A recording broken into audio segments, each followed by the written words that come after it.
गुरु पर्व व्याख्यान माला गुरु पूर्णिमा के उपलक्ष्य में व्याख्यान माला के 26वें दिवस पर 15 अगस्त 2024 गुरुवार, श्रावण मास शुक्ल पक्ष एकादशी, विक्रम संवत 2081 के स्वतंत्रता दिवस के अवसर पर आप सभी को हृदय से बहुत बहुत शुभकामनाएं।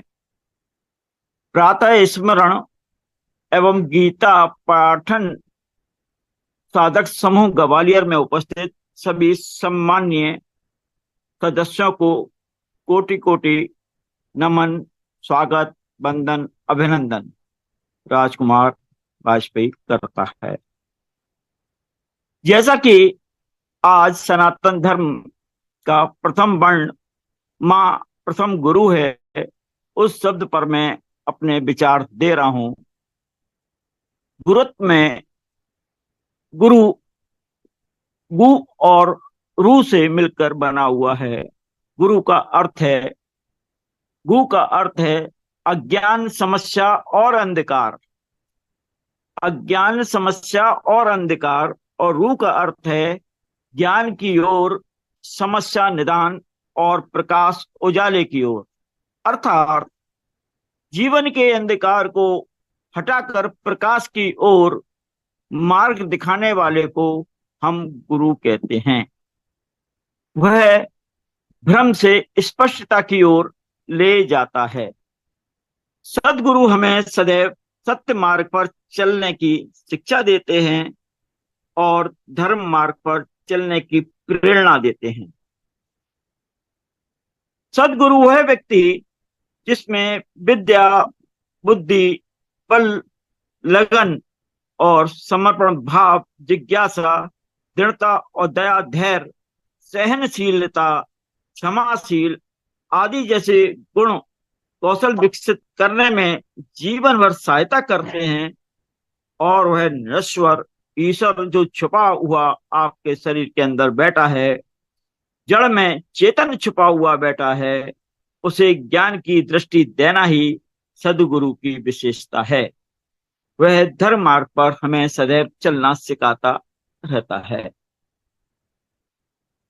गुरु ऐसी मुक्त हुई चेतना जो ठीक बुद्ध और कर्म योगी श्री कृष्ण जैसी है, लेकिन तुम्हारी जगह खड़ी है, तुम्हारे पास है, परंतु कुछ थोड़ा ऋण शेष है। शरीर उसके चुकने की प्रतीक्षा में है, लेकिन बहुत थोड़ा समय है। गुरु एक पैराडॉक्स है, एक विरोधाभास है। वह तुम्हारे जीवन के बीच में है और तुमसे दूर। वह तुम जैसा और तुम जैसा बिल्कुल भी नहीं। वह कारागार जेल में है और परम स्वतंत्र भी। इसी क्रम में गोस्वामी तुलसीदास जी गुरु के प्रति राम को सार्थक रखते हुए कहते हैं, तुम ते अधिक गुरु ही यह जानी।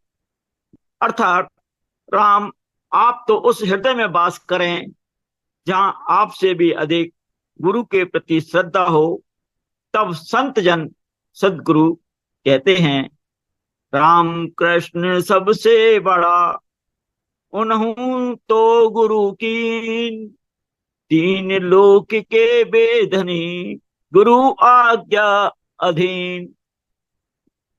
तो तुलसीदास जी ने भी कहा है कि राम और कृष्ण सबसे बड़ा नाम है, पर उनने भी अपने को गुरु के अधीन रखा है और गुरु की आज्ञा को माना है।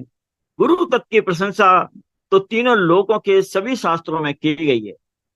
ईश्वर अदृश्य शक्ति के अस्तित्व में भी मतभेद हो सकता है, किंतु गुरु के लिए कोई भी मतभेद आज तक उत्पन्न नहीं हो सका। गुरु को सभी मानते हैं, जानते हैं और स्वीकार भी किया जाता है। प्रत्येक गुरु ने दूसरे गुरुओं को सदैव आदर, प्रशंसा और पूरा सम्मान दिया है, क्योंकि गुरु के कार्य नैतिक, आध्यात्मिक, सामाजिक और राजनीतिक समस्याओं का समाधान करना भी है। राजा दशरथ के राज में गुरु वशिष्ठ से सभी परिचित हैं।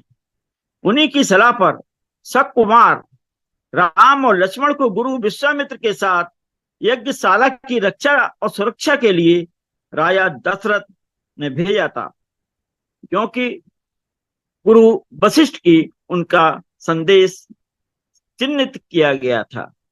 अनादिकाल से गुरु ने शिष्य का प्रत्येक क्षेत्र में व्यापक और समग्रता के साथ मार्गदर्शन किया है।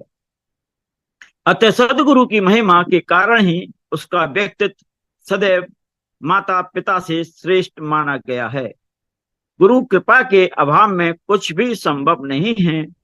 तभी तो कहा गया है, गुरु ब्रह्मा गुरु विष्णु गुरु देवो महेश्वर गुरु साक्षात परम ब्रह्म तस्मै श्री गुरुवे नमः। अर्थात गुरु तत्व की महत्ता के कारण गुरु को ईश्वर से भी अधिक ऊंचा पद दायित्व दिया गया है, क्योंकि वो ईश्वर से साक्षात्कार करने वाला प्रेरणादायक माध्यम है। जबकि ब्रह्मा हमें नवजीवन दे सकता है, नवजीवन शिष्य को देता है, जबकि विष्णु शिष्य की रक्षा सुरक्षा और उसका पालन पोषण करता है। और इसी क्रम में गुरु महेश्वर शंकर जी शिष्य के सभी दोषों का संहार करते हैं और नष्ट करते हुए उसे आगे बढ़ाने की प्रेरणा देते हैं। तभी फक्कड़ कवि दास जी कहते हैं, हरि रूठे गुरु ठौर है, हरि रूठे गुरु ठौर है, गुरु रूठे नहीं ठौर।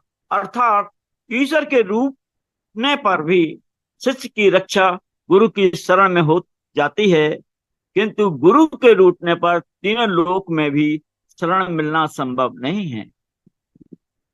श्रेष्ठ और ज्येष्ठ सदगुरु मिले नहीं तो बड़ा अहित हो सकता है। जैसे सामान्य जन पतंगे के समान माया की चमक और दमक में पड़कर नष्ट हो जाता है और उसका जीवन नाश में बदल जाता है। जैसे पतंगा दीपक की लौ को पूर्ण समझ लेता है, वैसे ही इंसान माया को भी संपूर्ण मान लेता है और दीपक की लौ ज्वाला के समान है, उसके नाम सम्मान महिमा को भी समाप्त कर सकती है। सदगुरु की महिमा ब्रह्मा विष्णु और महेश भी गाते हैं, और जबकि मुझ मानस की क्या बिसात, जीवन में गुरु के रूप में सर्वप्रथम माता पिता, जीवन के गुरु के रूप में सर्वप्रथम माता पिता और बड़ा भाई एवं अन्य का मार्गदर्शन मिलता है तो जीवन सहज सरल और संतोष के साथ सुविधा युक्त आसान हो जाता है। गोस्वामी तुलसीदास जी भी कहते हैं, इसी क्रम में गोस्वामी तुलसीदास जी भी कहते हैं, सदु गुरु का आचरण उसकी वाणी से मेल खाता हो, उसकी कथनी और करनी एक समान हो, अनुशासन प्रिय हो, संवेदनशील आदि हो। गुरु शिष्य का संबंध किसी भी रिश्ते में हो सकता है, गुरु शिष्य का संबंध किसी भी रिश्ते में हो सकता है, कोई भी प्रेरणा स्रोत मार्गदर्शक हो सकता है।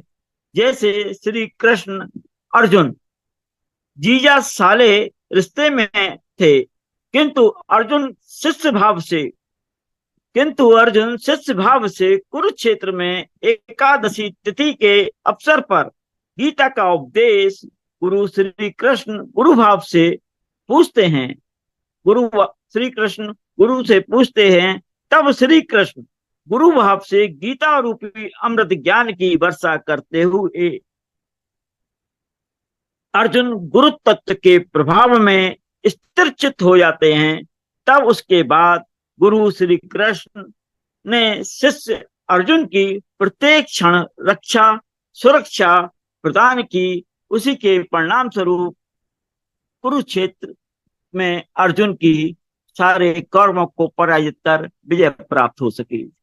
गुरु की पहचान गुरु की पहचान में गुरु में लोभ, मोह, अहंकार आदि अवगुण ना हो और शिष्य के प्रति वह समर्पित हो, धर्म नीति का पालन करते हुए अपना काम करे। सदगुरु मिलने से जीवन संवर जाता है और शिक्षक का जीवन बर्बाद होने से बच जाता है। ऐसा हमारे कौटिल्य चाणक्य ने अनादिकाल पूर्व कहा था। इसी क्रम में मैं कह सकता हूं कि गुरु के संदेश से कि गुरु में क्या क्या हो सकता है, गुरु हमें क्या क्या शिक्षा दे सकता है, तो वो अपने शिष्य को बताता है चार प्रमुख बातें कि उसके पैर में चक्कर हो, माने वो सदैव चलता फिरता रहे और जानकारी को, ज्ञान को प्राप्त करने के लिए सदैव तत्पर है। और दूसरा क्रम है मुंह में उसके शक्कर हो, अर्थात शिष्य हमेशा मीठा वाणी का उपयोग करे, मधुर शब्दों का उपयोग करे और वो अपने मंजिल तक सहज रूप से पहुंच सकता है। और तीसरा, सिर पर बर्फ हो, अर्थात कि सिर उसका सदैव शीतल रहेगा, ठंडा रहेगा, तो उसके शोध नवाचार करने की और नई नई जानकारियां प्राप्त करने की जीवन में उसके ललक रहेगी। और हमेशा चौथा है, दिल में आग हो, सदैव सनातन धर्म को रक्षा, सुरक्षा और ज्ञान प्राप्त करने के लिए जो भी साधन संसाधन, शास्त्र, वेद, पुराण और ज्ञान पान की चीजें का स्वाध्याय करता रहे, ऐसे उसके दिल में ये चार सब चीजें रहेंगी तो कार्यकर्ता के रूप में, शिष्य के रूप में वो सदैव आगे बढ़ता रहेगा। और गुरु अपने शिष्य को बताता है कि हमेशा बारीक से बारीक सुनने की प्रेरणा होनी चाहिए, अर्थात उसके अपने कानों को अधिक उपयोग करना चाहिए और जिह्वा का अभाव, मतलब जिह्वा से कम बोलना चाहिए, क्योंकि सुनने से में ज्यादा जानकारी मिलती है और बोलने से अनर्थक भी कुछ निकल सकता है। और नाक ऐसी होनी चाहिए, छूने की क्षमता कि सामने वाले व्यक्ति को किस स्तर का है, किस व्यक्ति को समझने का प्रयास करना चाहिए। और उसका पेट भी बड़ा होना चाहिए, क्योंकि उसकी हर बात को पचाने की क्षमता भी होनी चाहिए। और उस शिष्य के गुणों की भी उसको बिल्कुल स्वतंत्रता के साथ चर्चा करे और उसके दोषों को माफ करे और रहना चाहिए। इस तरीके से कार्यकर्ता को परस्परता, समरसता और कठोर, उसका जीवन कठोर भी होना चाहिए और क्षमा करने की उसमें क्षमता भी होनी चाहिए।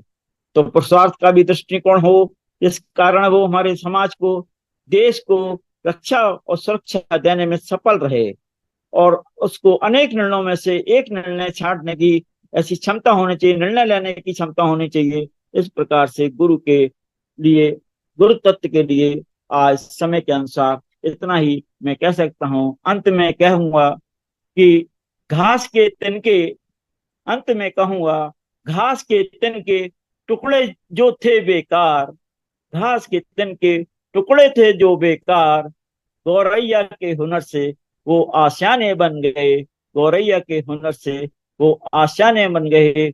और गुरु के संदर्भ में मैं बिल्कुल शिष्य के संदर्भ में, गुरु शिष्य के संदर्भ में गुरु के लिए कह सकता हूँ बड़े गर्व के साथ, उजाले में तो मिल जाएगा कोई ना कोई, उजाले में तो मिल जाएगा कोई ना कोई, तलाश उनकी करो जो अंधेरे में भी आपका साथ दें, तलाश उनकी करो जो अंधेरे में भी आपका साथ दें।